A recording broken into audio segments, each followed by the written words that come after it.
तुर्की ने हाल में ही 5वीं पीढ़ी के कान लड़ाकू विमान की दूसरी परीक्षण उड़ान आयोजित की है। इसके बाद इस विमान को बनाने वाली कंपनी तुर्की एरोस्पेस इंडस्ट्रीज के सीईओ कोटिल टेमिल ने दावा किया है कि कान कई मामलों में अमेरिकी F-35 लड़ाकू विमान से उन्नत है।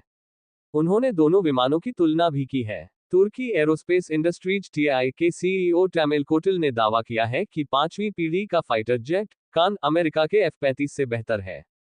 कान अभी डेवलपमेंट के स्टेज में है।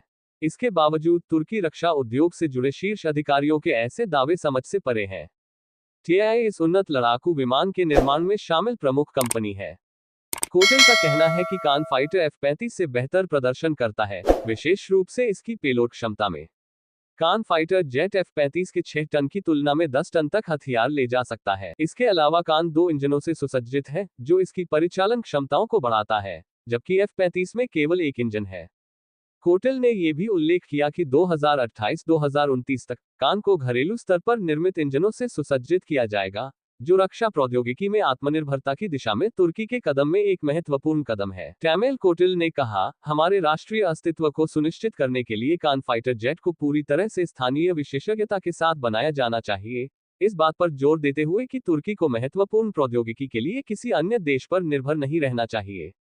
कोटिल के अनुसार कान का डुअल इंजन कॉन्फ़िगरेशन अधिक शक्ति प्रदान करता है, जिससे सिंगल इंजन F-35 की तुलना में अधिक रडार रेंज और कवरेज की अनुमति मिलती है। उन्होंने ये भी उल्लेख किया कि कान, जो पहले ही 2 परीक्षण उड़ानें पूरी कर चुका है, बाजार में सभी मौजूदा लड़ाकू विमानों के साथ प्रतिस्पर्धा करने में सक्षम है।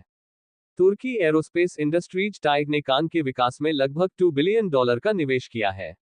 कोटिल ने कहा, टाई इंजीनियर कान लड़ाकू विमान और उसके बाद के विमानों का विकास जारी रखेंगे। उन्होंने कहा कि 20 कान जेट विमानों का पहला बैच 2028 में तुर्की वायुसेना को दिया जाएगा। कोटिल के अनुसार तुर्की एरोस्पेस इंडस्ट्रीज टाइग ने 2030 और 2032 के बीच अपने 5वीं पीढ़ी के कान लड़ाकू विमानों की एक महत्वपूर्ण संख्या वितरित करने की योजना बनाई है। तुर्की वायुसेना के लिए कुल 100 इकाइयों से अधिक होने की उम्मीद है।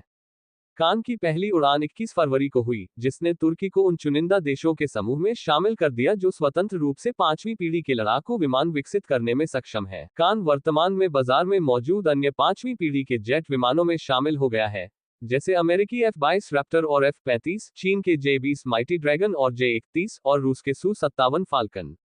देश की रक्षा उद्योग एजेंसी एसएसबी के एक बयान के अनुसार तुर्की की 5वीं पीढ़ी के KAN लड़ाकू जेट की दूसरी उड़ान पिछले सोमवार सुबह हुई, जिसमें विमान 10,000 फीट की ऊंचाई और 230 समुद्री मील की गति पर 14 मिनट तक हवा में रहा।